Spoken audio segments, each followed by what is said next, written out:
ರಾಜಧಾನಿ ಬೆಂಗಳೂರಿಗೆ ನೀರಿನ ಹಾಹಾಕಾರ ಫಿಕ್ಸಾ ಎಂಬ ಆತಂಕ ಮೂಡ್ತಾ ಇದೆ. ನೋಡಿ, ಎಐ ಡೇಟಾ ಸೆಂಟರ್ಗಳಿಂದ ನೀರಿನ ಸಮಸ್ಯೆ ಮತ್ತಷ್ಟು ಉಲ್ಬಣವಾಗುತ್ತಾ ಎಂಬ ಚಿಂತೆ ಈಗ ಶುರುವಾಗಿದೆ. ರಾಜ್ಯದಲ್ಲಿರುವಂತಹ 32 ಆಪರೇಷನಲ್ ಡೇಟಾ ಸೆಂಟರ್ಗಳ ಪೈಕಿ 31 ಬೆಂಗಳೂರಿನಲ್ಲಿಯೇ ಇದೆ. ಪ್ರತಿ ಡಾಟಾ ಸೆಂಟರ್ಗಳಿಗೂ ಕೂಡ ಬೇಕು ಲಕ್ಷ ಲೀಟರ್ಗಳ ನೀರು ಬೇಕಾಗಿದೆ. ಹೀಗಾಗಿ ಸಿಟಿ ಜನ ಹನಿ ನೀರಿಗೂ ಪರದಾಡ್ತಾ ಇದ್ದಾರೆ. ಆದರೆ ಡೇಟಾ ಸೆಂಟರ್ಗಳಿಗೆ ಮಾತ್ರ ನೀರಿಗೆ ಬರವಿಲ್ಲ. ಈ ಕುರಿತಾಗಿ ಒಂದು ಗ್ರೌಂಡ್ ರಿಪೋರ್ಟ್ ಇದೆ, ನೋಡ್ಕೊಂಡು ಬನ್ನಿ. ರಾಜಧಾನಿ ಬೆಂಗಳೂರನ್ನ ನಾವು IT ಸಿಟಿ, ಸಿಲಿಕಾನ್ ವ್ಯಾಲಿ ಅಂತೆಲ್ಲ ಕರಿತೀವಿ. ಆದರೆ ಈ ಒಂದು ಹೆಸರಿಗೆ ಬೆಂಗಳೂರಿಗರು ತೆರ್ತಿರುವಂತಹ ಬೆಲೆಯನ್ನ ಕೇಳಿದ್ರೆ ನಿಜಕ್ಕೂ ಕೂಡ ನೀವು ಶಾಕ್ ಆಗ್ತೀರಾ. ಯಾಕಂದ್ರೆ ಕರ್ನಾಟಕದಲ್ಲಿರುವಂತಹ 32 ಡೇಟಾ ಸೆಂಟರ್ಗಳ ಪೈಕಿ 31 ಡೇಟಾ ಸೆಂಟರ್ಗಳು ರಾಜಧಾನಿ ಬೆಂಗಳೂರಿನಲ್ಲಿದೆ. ಡೇಟಾ ಸೆಂಟರು ಟೆಕ್ನಾಲಜಿ ಅಭಿವೃದ್ಧಿ ಬೇಕೇ ಬೇಕು. ಆದರೆ ಮತ್ತೊಂದು ಕಡೆ ಪರಿಸರ, ನೀರು, ಅಂತರ್ಜಲ ಅಂತ ಬಂದಾಗ ತುಂಬಾನೇ ಸಮಸ್ಯೆ ಆಗಿದೆ. ಈ ಬಗ್ಗೆ ರಿಪಬ್ಲಿಕ್ ಕನ್ನಡ ಗ್ರೌಂಡ್ ರಿಪೋರ್ಟಿಂಗ್ ನ ಮಾಡ್ತಾ ಇದೆ. ನಾವಿವಾಗ ಬೆಂಗಳೂರಿನ one of the famous tech corridor ಅಲ್ಲಿ ಇದ್ದೀವಿ. ನೀವು ನೋಡ್ಬೋದು, ಅಂದ್ರೆ ಈ ಒಂದು ಡೇಟಾ ಸೆಂಟರ್ ಇತ್ತೀಚೆಗೆ ತುಂಬಾನೇ ಬೂಮ್ ಆಗ್ತಾ ಇದೆ. ಯಾಕಂದ್ರೆ ನಾವಿವತ್ತು ಆರ್ಟಿಫಿಷಿಯಲ್ ಇಂಟೆಲಿಜೆನ್ಸ್ ಜೊತೆಗೆ ಕ್ಲೌಡ್ ಕಂಪ್ಯೂಟಿಂಗ್ ಯುಗದಲ್ಲಿದ್ದೀವಿ. ಸೊ ಇದಕ್ಕೆಲ್ಲನೂ ಬ್ಯಾಕ್ ಬೋನ್ ಆಗಿರುವಂತದ್ದೇ ಡೇಟಾ ಸೆಂಟರ್ಗಳು. ಪ್ರತಿ ಡೇಟಾ ಸೆಂಟರ್ಗಳಿಗೂ ಕೂಡ ಲಕ್ಷ ಲೀಟರ್ ನೀರು ಬೇಕಾಗುತ್ತೆ. ಏನಕ್ಕೆ ಅಂತ ಹೇಳಿದ್ರೆ ಕೂಲಿಂಗ್ ಪರ್ಪಸ್ಸಿಗೆ. ಹೀಗಾಗಿ ಬೆಂಗಳೂರಿನ ಒಡಲಿಗೆ ಮತ್ತಷ್ಟು ಮಗದಷ್ಟು ಡೇಟಾ ಸೆಂಟರ್ಗಳು ಪರಿಚಯ ಆಗ್ತಿರೋದ್ರಿಂದ ಇಲ್ಲಿರುವಂತಹ ಪರಿಸರ, ಅದರಲ್ಲೂ ಮುಖ್ಯವಾಗಿ ನೀರಿನ ಸಮಸ್ಯೆ ಜಾಸ್ತಿ ಆಗ್ತಾ ಇದೆ. ಒಂದ್ ಕಡೆ ಡೇಟಾ ಸೆಂಟರ್ಗಳ ಸ್ಥಾಪನೆಯಿಂದ ಕುಡಿಯುವಂತಹ ನೀರಿಗೆ ಪರಿತಪ್ಪಿಸುವಂತಹ ಆತಂಕ ಶುರುವಾಗಿದೆ. ಕೆಲ ಪ್ರದೇಶಗಳಲ್ಲಿ ನಾವು ನೋಡ್ತಾ ಇದ್ದೀವಿ, ಬೆಂಗಳೂರಿನ ವರ್ತೂರು ಸೇರಿ, ವೈಲ್ಡ್ ಫೀಲ್ಡ್ ಸೇರಿ, ಎಲೆಕ್ಟ್ರಾನಿಕ್ ಸಿಟಿ, ಬೆಂಗಳೂರಿನ ಬೇರೆ ಬೇರೆ ಭಾಗಗಳಲ್ಲಿ ಇವತ್ತು ಹನಿ ನೀರಿಗೂ ಕೂಡ ಜನ ಪರದಾಡ್ತಾ ಇದ್ದಾರೆ. ಆದರೆ ಮತ್ತೊಂದು ಕಡೆ ಡೇಟಾ ಸೆಂಟರ್ಗಳಿಗೆ ದಶಲಕ್ಷ ಲೀಟರ್ ನೀರನ್ನ ಬಳಕೆ ಮಾಡಲಾಗ್ತಾ ಇದೆ. ಪ್ರಮುಖವಾಗಿ ನಾನು ಆಗ್ಲೇ ಹೇಳಿರುವ ಹಾಗೆ ಬೆಂಗಳೂರಿನ 31 ಡೇಟಾ ಸೆಂಟರ್ಗಳು ಟೆಕ್ ಕಾರಿಡಾರ್ಗಳಲ್ಲಿ ಇರುವಂಥದ್ದು. ಪ್ರಮುಖವಾಗಿ ಡೇಟಾ ಸೆಂಟರ್ ಅಂತ ನೋಡಿದ್ರೆ ವೈಟ್ ಫೀಲ್ಡ್ ಇರ್ಬೋದು, ಎಲೆಕ್ಟ್ರಾನಿಕ್ ಸಿಟಿ ಇರ್ಬೋದು, ಅಗ್ರಹಾರ, ಬಿದರಹಳ್ಳಿ, ಬಿಡದಿ ಎಲ್ಲ ಭಾಗದಲ್ಲೂ ಕೂಡ ಇವತ್ತು ವ್ಯಾಪಿಸಿ ಹೋಗಿದೆ. ಪ್ರತಿ ಡೇಟಾ ಸೆಂಟರ್ಗೆ ಸರಾಸರಿ 17.14 ಮೆಗಾವ್ಯಾಟ್ ಅಗತ್ಯ ಇದೆ. 1 ಮೆಗಾವ್ಯಾಟ್ಗೆ ಅಗತ್ಯವಿರುವಂತಹ ನೀರು 68,500 ಲೀಟರ್ ನೀರು. ಅಂದ್ರೆ ಈ 20 ಮೆಗಾವಾಟ್ಗೆ ಅಂದ್ರೆ ಒಂದು AI ಕ್ಯಾಂಪಸ್ಗೆ ದಿನಕ್ಕೆ ಸರಾಸರಿ 1.4 ಮಿಲಿಯನ್ ಲೀಟರ್ ನೀರು ಬೇಕಾಗಿದೆ. ಇದೇ 1.4 ದಶಲಕ್ಷ ನೀರನ್ನ ಸರಾಸರಿ 27,000 ಮನೆಗಳಿಗೆ ನಾವು ನೀರನ್ನ ಕೊಡ್ಬೋದಾಗಿದೆ. ಹೀಗಾಗಿ ಡೇಟಾ ಸೆಂಟರ್ಗಳು ಏನು ಬೆಂಗಳೂರಿನಲ್ಲಿ ಬೂಮ್ ಆಗ್ತಾ ಇದೆ, ಅದು ಮತ್ತೊಂದು ಕಡೆ ಪರಿಸರದ ಮೇಲೆ, ಅದರಲ್ಲೂ ಮುಖ್ಯವಾಗಿ ಬೆಂಗಳೂರಿನ ನೀರು, ಅಂತರ್ಜಲದ ಮೇಲೆ ದೊಡ್ಡ ಪರಿಣಾಮವನ್ನ ಬೀರ್ತಾ ಇರುವಂತದ್ದು. ಎಲ್ಲೋ ಒಂದ್ ಕಡೆ ಸರ್ಕಾರ ಅಭಿವೃದ್ಧಿ, ಟೆಕ್ನಾಲಜಿ, ಡೇಟಾ ಸೆಂಟರ್ಗಳ ಬಗ್ಗೆ ಕಾನ್ಸಂಟ್ರೇಟ್ ಮಾಡ್ತಾ ಇದೆ ಹೊರತು ಮತ್ತೊಂದು ಕಡೆ ಜನರಿಗೆ ಮೂಲಭೂತ ಸೌಕರ್ಯವಾಗಿ ಕೊಡಬೇಕಾಗಿರುವಂತಹ ಕುಡಿಯೋ ನೀರಿನ ಬಗ್ಗೆ ಅಷ್ಟೊಂದು ಆಲೋಚನೆಯನ್ನ ಮಾಡ್ತಾ ಇಲ್ಲ. ಆಗ್ಲೇ ಹೇಳಿರೋ ಹಾಗೆ 1 ಮೆಗಾವ್ಯಾಟ್ಗೆ ಸರಾಸರಿ ಲಕ್ಷ ಲೀಟರ್ ಬೇಕಾಗುತ್ತೆ. ಅದು 27,000 ಮನೆಗಳಿಗೆ ಒಂದು ದಿನದ ಮಟ್ಟಿಗೆ ನೀರನ್ನ ಪೂರೈಕೆ ಮಾಡಬಹುದು. ಹಾಗಿದ್ರೆ ಡೇಟಾ ಸೆಂಟರ್ಗಳನ್ನ ಕೇವಲ ಬೆಂಗಳೂರಿನಲ್ಲಿ ಮಾತ್ರ ಸ್ಥಾಪನೆ ಮಾಡಿ ಬರ್ಡನ್ ಮಾಡ್ಲಾಗ್ತಾ ಇದೆಯಾ? ಯಾಕಂದ್ರೆ ಬಿಯಾಂಡ್ ಬೆಂಗಳೂರನ್ನ ಯಾಕೆ ಆಲೋಚನೆಯನ್ನ ಮಾಡ್ತಾ ಇಲ್ಲ ಅಂತ ಹೇಳಿ ಇಲ್ಲಿ ಪ್ರಶ್ನೆಯನ್ನ ಹಾಕೊಳ್ಬೇಕಾಗಿದೆ. ಈ ಬಗ್ಗೆ ರಿಪಬ್ಲಿಕ್ ಕನ್ನಡ ನಿರಂತರ ಗ್ರೌಂಡ್ ರಿಪೋರ್ಟ್ಗಳನ್ನ ಮಾಡ್ಕೊಂಡು ಹೋಗ್ತಾ ಇದೆ. ಬೇರೆ ಬೇರೆ ಜಾಗಗಳಲ್ಲಿ ಹೋಗಿ ಇದರಿಂದ ಆಗ್ತಿರುವಂತಹ ಸಮಸ್ಯೆ ಏನು, ಎಕ್ಸ್ಪರ್ಟ್ಗಳು ಏನು ಹೇಳ್ತಾರೆ, ಕುಡಿಯುವ ನೀರಿಗೆ ಜನ ಎಷ್ಟು ಪರಿತಪಿಸ್ತಾ ಇದ್ದಾರೆ ಅನ್ನೋ ಒಂದು ಗ್ರೌಂಡ್ ರಿಪೋರ್ಟ್ಗಳನ್ನ, ಸಾಕಷ್ಟು ಎಕ್ಸ್ಪರ್ಟ್ಸ್ಗಳನ್ನ ಮಾತಾಡಿಸಿದ್ದೇವೆ.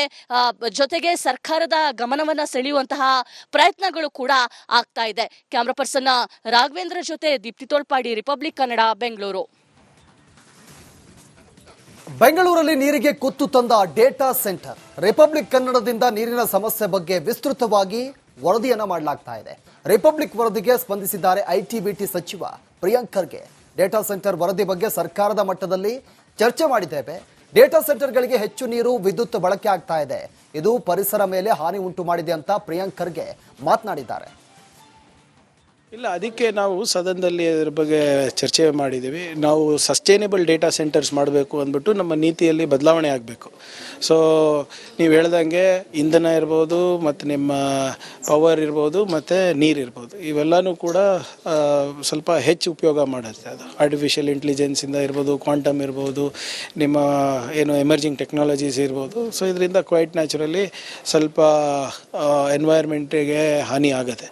ಸೊ ಪರಿಸರಕ್ಕೆ ಹಾನಿ ಆಗಲಾರ್ದಂಗೆ ಈಗ ಹೊಸ ತಂತ್ರಜ್ಞಾನಗಳು ಕೂಡ ಬರ್ತಾ ಇವೆ. ಸೊ ಅವೆಲ್ಲನೂ ಕೂಡ ಅಳವಡಿಸ್ಕೊಡ್ಲಿಕ್ಕೆ ಒಂದು ನಮ್ಮ ನೀತಿನಲ್ಲಿ ಸ್ವಲ್ಪ ಕರೆಕ್ಷನ್ಸ್ ಆಗಬೇಕಾಗಿದೆ. ಯಾಕಂದರೆ ನಾವು ನೀತಿ ಮಾಡಿದಾಗ ಇಷ್ಟು ದೊಡ್ಡ ಪ್ರಮಾಣದಲ್ಲಿ ಆರ್ಟಿಫಿಷಿಯಲ್ ಇಂಟೆಲಿಜೆನ್ಸ್ ಇರ್ಬೋದು, ಡೇಟಾ ಸೆಂಟರ್ಸ್ ಬೆಳೆದಿರಲಿಲ್ಲ, ಇನ್ನು ಆವಾಗ ಆವಿಷ್ಕಾರ ಸ್ಟೇಜ್ದಲ್ಲಿತ್ತು. ಈಗ ಅದು ಸಾಮಾನ್ಯ ಜನರು ಕೂಡ ಅಳವಡಿಸಂಗೆ ಆಗ್ತಾಯಿದೆ. ಸೊ ಬಂಡವಾಳ ಹೆಚ್ಚು ಈ ವಲಯದಲ್ಲಿ ಆಗ್ತಾ ಇರೋದ್ರಿಂದ ಇದು ಒಂದು ಹೊಸ ನೀತಿ ಮಾಡಬೇಕಾಗಿರುವ ಅಗತ್ಯ ಇದೆ. ಇಲ್ಲ, ನಮ್ಮದು ಡೇಟಾ ಸೆಂಟರ್ ಪಾಲಿಸಿ ಎಲ್ಲನ ನಾವು ಮಾಡ್ಬೋದು. ಆದರೆ ಈ ಡೇಟಾ ಸೆಂಟರ್ಗಳಿಗೆ ಏನು ಕೇಬಲ್ ಲ್ಯಾಂಡಿಂಗ್ ಸ್ಟೇಷನ್ಸ್ ಇಂಪಾರ್ಟೆಂಟ್ ಇದೆ.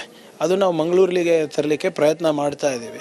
ಆದರೆ ಅದು ಸರ್ಕಾರ ಮಾಡೋ ಕೆಲಸ ಅಲ್ಲ, ಅದು ಖಾಸಗಿಯವರು ಬಂಡವಾಳ ಹಾಕಬೇಕಾಗ್ತದೆ. ಸೊ ಬೆಂಗಳೂರಲ್ಲಿ ಮೊದಲೇ ಕುಡಿಯುವ ನೀರಿಗೆ ಬರ, ಹೀಗಾಗಿ ಹೆಚ್ಚು ನೀರು ಬೇಡುವ ಡೇಟಾ ಸೆಂಟರ್ಗಳು ಬೇಕಾ ಅನ್ನೋ ಪ್ರಶ್ನೆ ಈಗ ಮೂಡ್ತಾ ಇದೆ. ಬೆಂಗಳೂರು ಬದಲು ಎಲ್ಲಿ ಶಿಫ್ಟ್ ಮಾಡಬಹುದು? ರಿಪಬ್ಲಿಕ್ ಕನ್ನಡದಿಂದ ಜನಾಭಿಪ್ರಾಯವನ್ನು ಸಂಗ್ರಹ ಮಾಡಲಾಗಿದೆ. ಜನರು ಏನು ಹೇಳಿದ್ದಾರೆ ನೋಡೋಣ ಬನ್ನಿ. ಮೇಡಮ್, ಎಲ್ಲ ತೊಗೊಂಬಂದು ಡೇಟಾ ಸೆಂಟರ್ ಹಾಕೋದ್ರಿಂದ, ಎಲ್ಲ ಬೆಂಗಳೂರಲ್ಲಿ ಹಾಕೋದ್ರಿಂದ ಇದೊಂಥರ ತೊಂದರೆಗಳಾಗುತ್ತೆ. ಅದು ಮುಖ್ಯವಾಗಿ ಅತ್ಯಂತ ಪ್ರತಿಯೊಬ್ಬ ವ್ಯಕ್ತಿಗೆ ಅತ್ಯಂತ ಅವಶ್ಯಕರು ಜೀವ ಜಲ ಅಂತಲೇ ಕರಿತೀವಿ ನೀರನ್ನು. ಈ ರೀತಿಯಾಗಿ ಎಲ್ಲ ತೊಗೊಂಡು ಬೆಂಗಳೂರಿಗೆ ಹಾಕೋದ್ರಿಂದ ಭಾಳ ತೊಂದರೆ ಆಗುತ್ತೆ. ಸರ್ಕಾರ ಪ್ರಮುಖವಾಗಿ ಯಾವ ವಿಚಾರ ಬಗ್ಗೆ ಗಮನ ಹರಿಸಬೇಕು, ಆ ವಿಚಾರ ಬಗ್ಗೆ ಗಮನ ಹರಿಸೋದ್ರ ಮೂಲಕ ಇದಕ್ಕೆ ಒಂದು ಪರಿಹಾರ, ಶಾಶ್ವತ ಪರಿಹಾರ ಕೊಡೋ ನಿಟ್ಟಿನಲ್ಲಿ ಕೆಲಸ ಮಾಡಲು ನಮ್ಮ ಮೂಲಕ ಒತ್ತಾಯ ಮಾಡ್ತೀವಿ. ಆ್ಯಕ್ಚುಲಿ ಬರ್ಡನ್ ಆಗ್ತಾ ಇದೆ. ಲೈಕ್ ಇವಾಗ ನಾವೇನು ನೋಡಿದ್ರೆ, like Bangalore was the city of lakes and gardens once upon a time. ಇದು ಕೆಂಪೇಗೌಡರು ಅವ್ರು ಎಷ್ಟೊಂದು ಕಷ್ಟಪಟ್ಟರು ಇಲ್ಲೆಲ್ಲ, ಲೈಕ್ ಎಷ್ಟೋ ಕೆರೆಗಳನ್ನೆಲ್ಲ ಅಂದರೆ ಡಿಗ್ ಮಾಡಿ ಎಲ್ಲ ಮಾಡಿಸೋರೆ. ಆದರೆ ಇವಾಗ ನಾವು ಅದನ್ನೆಲ್ಲ ಮುಚ್ಚಾಕ್ಬಿಟ್ಟು ಇವಾಗ ನೀರಿಲ್ಲ ಅಂತ ಒದ್ದಾಡ್ತಾ ಇದ್ದೀವಿ. ಅದು ಒಂದು ಕಡೆ ಪ್ರಾಬ್ಲಮ್ ಆಗೇ ಆಗಿದೆ. ಅದನ್ನೆಲ್ಲ ಅವ್ರು ರೀಸ್ಟೋರ್ ಮಾಡಬೇಕು.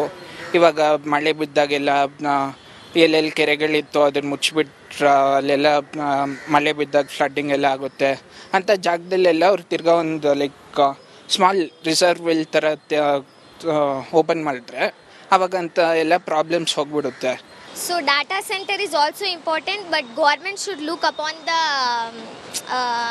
life of the people also, and should see about the people that they have to, even water is also important for the people, and even data center is not too, it is important, but it should see, initiate about priority should give to the people of the Bangalore people. ರಾಜಧಾನಿ ಬೆಂಗಳೂರಿಗೆ ನೀರಿನ ಹಾಹಾಕಾರ ಫಿಕ್ಸಾ ಎಂಬ ಆತಂಕ ಮೂಡ್ತಾ ಇದೆ. ನೋಡಿ, AI data ಸೆಂಟರ್ಗಳಿಂದ ನೀರಿನ ಸಮಸ್ಯೆ ಮತ್ತಷ್ಟು ಉಲ್ಬಣವಾಗುತ್ತಾ ಎಂಬ ಚಿಂತೆ ಈಗ ಶುರುವಾಗಿದೆ.